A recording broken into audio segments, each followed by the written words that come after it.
Hemingway said, "Life breaks all people, but some are stronger in the broken places."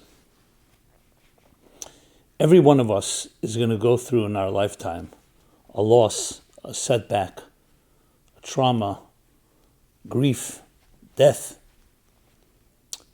And that's not meant to paint a negative picture. It's simply the reality of life. What will define you is how you will deal with it, how you will navigate, and whether you will become stronger in the process. So how do we deal with loss, with betrayal, with a broken promise, with a love that was taken from us, promises that were broken? So some will say, well, that's the $1 trillion industry of therapy. All kinds of methods are trying to be used of how to heal from a break, how to heal from a violation, from hurt, from pain.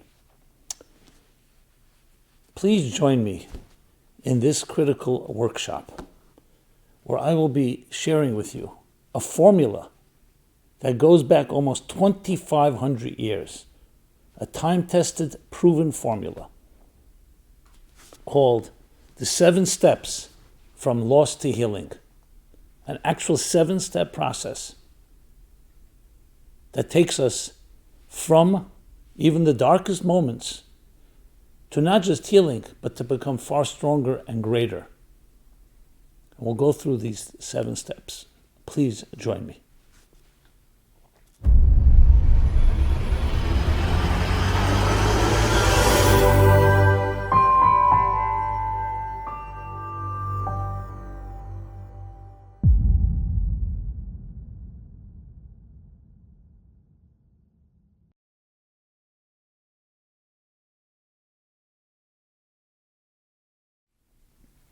Hi, this is Simon Jacobson, and we will be doing a workshop now called The 7 Steps from Loss to Healing. This program is dedicated by David Felt in memory of his beautiful sister, Gita Leah, Bat of Ber, a force of nature with a powerful Jewish soul, always focused on positivity and avat chinam, unconditional love. Hemingway said, life breaks all people, but some are stronger in the broken places. There's no doubt that going through life in this world, each one of us will, at some point, and hopefully milder than more extreme, suffer a loss, a death, a setback, a broken relationship, a promise unfulfilled, dreams shattered. And the list goes on. You can fill in the blanks.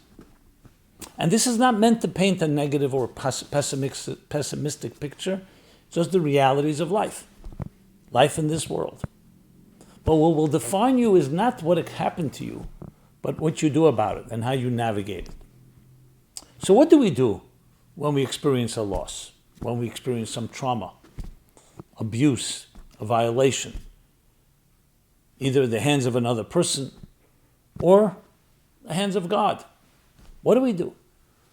So we do have a $1 trillion industry called therapy, medication, and many other ways that people deal with pain and hurt. Some healthy ways, many unhealthy ways. We find ways to numb ourselves, to escape, to cover up, or to actually heal. Would you believe, and that's what I'm going to share with you, that there's actually a system in place that is almost 2,500 years old. Goes back to the time after the destruction of the first Holy Temple, and then was repeated again after the destruction of the Second Temple. A 7-step process of healing from loss. But healing means not just damage control. Fixing actually means growing and becoming a far greater person. And that's what we are going to dive right into, the 7-step process. And this is taken from a Talmudic statement that tells us that after the 3 weeks of destruction, when we honor and we remember everything that was destroyed in our lives, comes 7 weeks of comfort and consolation. And there actually are 7 different sections in the book of prophets in the Bible that talk about this comforting and consolation, and therein lies the healing process, the secret to healing from every type of break, from every type of loss, from every type of pain, and every type of trauma. But let's phrase it and contextualize it in like a story form. This is taken from commentaries that tell it in the form of a dialogue. The dialogue between a woman and who was abandoned by her husband. So she and her family are left desolate, betrayed, abandoned. And they cry bitterly over their plight. Finally, word gets to the husband who has left them, and he is aroused with compassion, so he sends a messenger to console and comfort his spouse and his family. But they're not consoled. You're sending a messenger? You abandon us? Why are you sending messengers? When he hears their plea, he says, they're right. You're correct. And I acknowledge you're not being consoled. And then, next step, he himself arrives and says, here I am. I myself am coming to comfort you. And that in turn begins to develop into the rebuilding of a relationship, step by step, and ultimately leads to a final and total renewal, rebirth, and reconciliation, and the rejoicing of a reunion now stronger than ever before. This is how we understand every type of abandonment, any type of loss, always begins with the first step, of course, is you feel all alone. And you're seeking comfort. And when you're getting some comfort, you're not satisfied because the break and the pain is too deep. So each one of these steps that I just described adds up to 7 steps that leads to a total healing. So let's now go into it in specifics. In week number 1, the first thing is comfort, be comforted. How do we comfort ourselves when we're in a situation that's very difficult? To reach out to somebody, to not be quiet, to cry. Yes, cry out. And reach out to others, whether it's a mentor, whether it's a friend, whether it's a family member. But the most important thing is not to remain in that situation. Because what happens is when something affects us, shocks us, and whatever it is, whether it's milder or more extreme, it tends to paralyze us. And you don't want to be paralyzed. You want to call out. So step number 1 is that we comfort each other. Now that doesn't mean we may get an answer, doesn't mean we are healing immediately, but we're at least reaching out. And there's a camaraderie, there's a power that people can bring to each other. So even though the pain and the loss has not been resolved, but you've begun the first step of movement. That's step number 1. So find a friend, find a teacher, find somebody that's sincere and real that you can trust, that you can reach out to. Step number 2 is where you are awareness.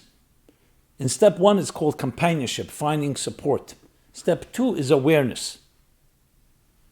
Once you've done everything humanly possible to reach out for help, then you start building strength, and that strength creates an awareness and a sensitivity.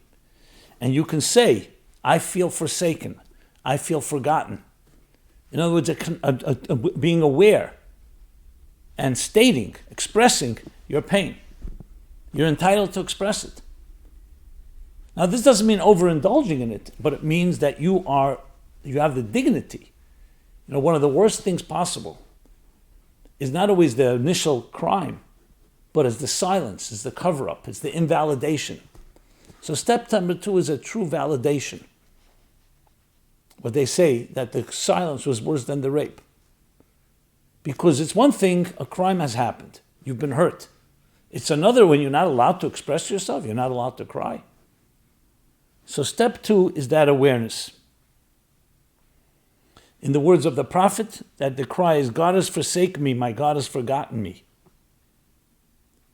So though we've gotten comfort from friends, but we want comfort from the one that hurt us in the first place. Whatever, again, the situation may be, you can fill in those blanks. So the key thing is not that you're crying just because you're overwhelmed, but it's because you're crying because you want the connection that you lost. And that's critical, because many of us, what we do is when we find a disconnect or a detachment or something happens to us, we try to find unhealthy forms of attachment just to relieve ourselves. And that doesn't help the situation, it makes it worse in a way, because you think you get yourself short-term relief. What you really want to do is acknowledge, I have an open wound. So that's step number 2. Step number 3. Step number 3 is acknowledgement. The acknowledgement, in the words of the prophet, the afflicted, storm-tossed one is not consoled. So your words, your cry has reached to heaven, has reached somewhere, and is being acknowledged. That's your right, that you have not been fully recognized, you have not been fully respected, and therefore you deserve to be. Now, what does that translate in actions? It means don't just be focused on yourself, be also compassionate to others. Because when you open up compassion to others, it opens up the divine compassion and the compassion from others to you. So step number 3 is an acknowledgement. It's a recognition that yes, indeed, you're entitled. You're entitled to be healed. So there we have 3 steps so far. And then comes step number 4. Step number 4 is reunion. I am he who comforts you. In the analogy earlier, the husband, or whoever is, comes and actually comforts you. Not just sending messengers, that you are indeed reunited. Now, this doesn't mean everything changes, but it means that you are now being able to begin the real healing process. And not just the healing process on your own efforts. You're getting the power from above because you've opened yourself up. So when you do the first 3 steps, where you've reached out to others, step 1. 2, you've have the dignity to cry out. 3, which is the step of awareness. 3, you've been acknowledged. So comes number 4, that you actually begin to get a response. And how do you see that response? You receive a surge of energy and strength that helps you begin to make sense and begin to deal with the situation. A practical application of that would be, I often share the custom, the tradition, the meditation in the morning to say, thank you for returning my soul to me. Because in step number 4, that's what you're regaining, your soul. Now, you've had your soul on all the levels, but here it's really becoming a presence, because that is the key to all healing. When we're hurt, besides being demoralized and broken by it, we don't feel we have resources. That's why the initial preliminary steps are critical, because you don't want to isolate yourself, you don't want to retreat, you want to reach out to others, you want to cry out, you want to be acknowledged, which is all gives you regaining your respect. But now you want your soul to start manifesting your life. And that's the I. the divine soul that's within you is now beginning to manifest in step number 4. In simple terms, it means reconnecting to you and your purpose and your mission statement in life. When we are hurt, one of the things that it does, it debilitates us. And even if we were focused, it like throws us off course. You want to get back on course that you have a beautiful soul and you have much to accomplish in this world. And that's where step number 4 begins really the process of you embracing yourself, the divine part of who you are, that infinite eternal power that can overcome anything. So it's interesting. The first steps is the little effort, or maybe it's not so little, but as much effort as you can make from the bottom up.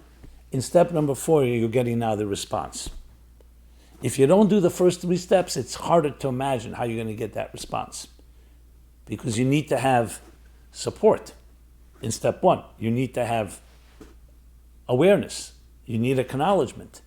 And now you're getting the response that's beginning to give you strength. Which leads us into step number 5. Step number 5 is rebirth. Sing, barren one, you who have not given birth. So now that you have a connection to your soul, and essentially that which has abandoned you has given you strength now, a renewed strength, you can now experience rebirth. And let me just read to you a little of that prophet. Just very powerful how he explains and how he describes it. He says like this: Sing, barren one, you who have not given birth. Break into a song and cry aloud, for the children of the abandoned are more numerous than the children of the married. In other words, the cry can give birth to something even more powerful than those who have already given birth. Enlarge the place of your habitat, for you will expand abroad to the right and to the left until your descendants possess the nations and populate the desolate cities. Do not fear, for you will not be ashamed. Shame is such a powerful negative force, because when we're hurt, it creates shame, and often an unhealthy shame where you feel you're not worthy. You're embarrassed. You don't want anyone to know about it. You don't want anyone in your life. So it says, do not fear, for you will not be ashamed. You will forget the shame of your youth and the reproach of your widowhood, because I am reconnecting with you. For God called you as a wife abandoned and grieved in spirit. Can a wife of youth be rejected, says your God? So for a brief moment I forsook you, but I will gather you with great compassion and outburst of wrath. For a moment I hid my face from you, but with everlasting kindness I will have compassion on you. What does this mean in psychological terms? That when you don't give up on yourself, and you did your part, and you have now also got not just the acknowledgement, but also the reunion, you will now start getting even more powerful strength coming and drawing and extending from your soul. That's number 5. So number 5 is rebuilding in the way that allows you the rebuilding and the rebirth that comes. Well, I should say rebirth, actually. Rebuilding will be next step. The rebirth of a new hope and a new beginning. Which leads us into number 6, week 6, step 6. Arise, shine, for your light has come.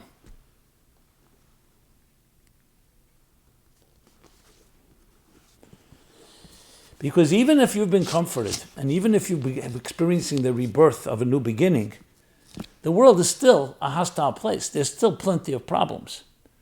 So we want more than just hope and saying, okay, I have regained my composure, some of my strength. So here, the prophet continues, and let's read for a moment. A world, a vision for you and for the world, a redemptive vision. Arise, shine, for your light has come, and the glory has risen upon you. For behold, darkness will cover the earth, and thick darkness the people. But I will arise over you, and this glory will be seen upon you. you will shine. And therefore, no longer will violence be heard in your land, neither desolation nor destruction within your borders. Your sun will no longer set, nor will your moon wane. Your people will be righteous, they will possess the land, the branch of my planting, the work of my hands, will all come to flourish. So what we're talking about now is not just the step of rebirth, we're talking about actual rebuilding. So we have to now internalize this concept, which means that you rebuild. How do you rebuild? We spoke before about, in step 4, you regain your soul, you regain your mission. You've been reborn. Now you actually rebuild. Take upon yourself a new cause. Or it could be a cause that you've always believed in, but something that you're committed to. Critical that you commit to something. So even though you may feel that you've been comforted, you may even feel strong, you don't want to take it for granted, you want to build on it. So in step number 4, you began regaining your soul. Now, step number 5 was experience of rebirth and song and joy. Especially a joy recognizing that you've come out of a void, from a state of barren state of emptiness. And step number 6 is you're actually rebuilding something. You're rebuilding. And that's called committing to something. Whatever cause it is, find something you're passionate about. And make sure you do it on a daily basis. Because the rebuilding is going to create a foundation, a place that the comforting and the healing can manifest in. And then finally we come to step number 7. Step number 7 is not just rebuilding, it's the reconciliation and the renewal that you experience. That you're no longer just on the receiving end. You build something, but you're also going to be giving to others. And here's how the prophet puts it in step number 7. That when the people heard the comfort that was given to them in the first 6 steps, they responded, I will greatly rejoice in God. My soul will exult because I've been clothed with the garments of salvation. For Zion's sake, I will not keep silent. And for Jerusalem's sake, I will not be still until her righteousness shines forth like radiance. The world will see your righteousness, and all the leaders will see your glory. I have set watchmen on your walls. They will never be silent day or night.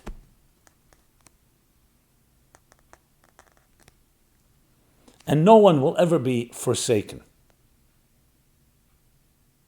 So what do you have here? That we haven't just rebuilt our own lives. You're now committed to making sure that others who have suffering, who have suffered, who are suffering, are also addressed. That's week 7, the final step. And that turns you ultimately into the greatest giver of all. So many people whose lives have been broken or hurt, they say, if I can just get back to a place of not hurt, I'll be happy. That's not enough. You have to become a greater giver, stronger than ever before, and never be silent. To remember, you have to do everything possible to protect and defend the helpless. And whatever you are blessed with, that you will make sure that you extend those blessings. Speak out, take a stand. Never be quiet, never be silent. Because your one word, your one kind word, one compassionate word can save a life. So there we have a 7-step process, which actually manifests in 7 weeks that lead from this period in time, from the sadness all the way to the new year of total renewal, a new year. And when you think about it and apply it, it actually can help you get through any given situation. So let's just sum it up again.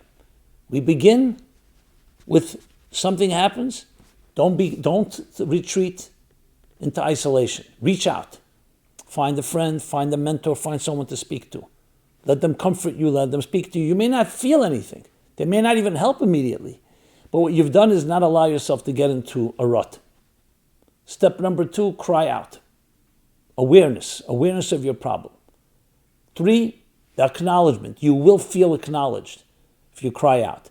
Now this means crying obviously to people you can trust. Doesn't mean just going around crying wherever you can go. The acknowledgement. That in turn will give you a sense of your soul connecting to you again and you to it. Then comes the rebirth, to sing a song of birth. The 6th step is rebuilding. Take upon yourself a project and start building it. And finally, step 7 is make sure that you rejoice in everything you've received by sharing it with others and making sure that silence, that no one is ever ignored and no voice and no cry is ever obfuscated or silenced. And with that, we come away with a 7-step process that leads us from loss to healing, to renewal. And the most important thing to remember that this has been done. This is not a theory. It's been done by many people and has worked well. What you see above all in all of these steps is the focus is not just you and your pain. The focus is on growth. The focus is to get out of your own way. Because what pain and loss does, it causes us often to become, I don't want to use the word selfish, because I don't want to be insensitive. But what happens is you begin to focus on, look how painful it is. And why did this happen to me? And why didn't it happen to someone else? It's not fair. And what you want is to turn the pain into growth, to become a greater person. And the only way to do that is to go through these 7 steps. Now, in truth, it would be great to be able to develop them into real modalities that can be used in therapeutic environments, in different types of intervention. Even with children, everyone can apply these 7 steps to any given situation. Excuse me. And when you do, you actually become, as I said, a more powerful and a greater person. So, if you want more on this, more information on this, just go to meaningfullife.com. I have articles on this topic, different classes I've given on it, and actually my book 60 Days, which is a journey from love, betrayal, and reconciliation, it discusses as well these 7 weeks. So 60 days the journey begins in a few weeks in around a little more than 2 weeks from now. We'll talk about it some more. It's become a popular book, and you can get an email, and there's also podcasts. It's about a journey that takes you from wherever you may be to reaching greater heights. And even if there was a betrayal, and there was a loss, and there was a trauma, ways to grow from it and become a far greater person. So everyone should be blessed only with good news.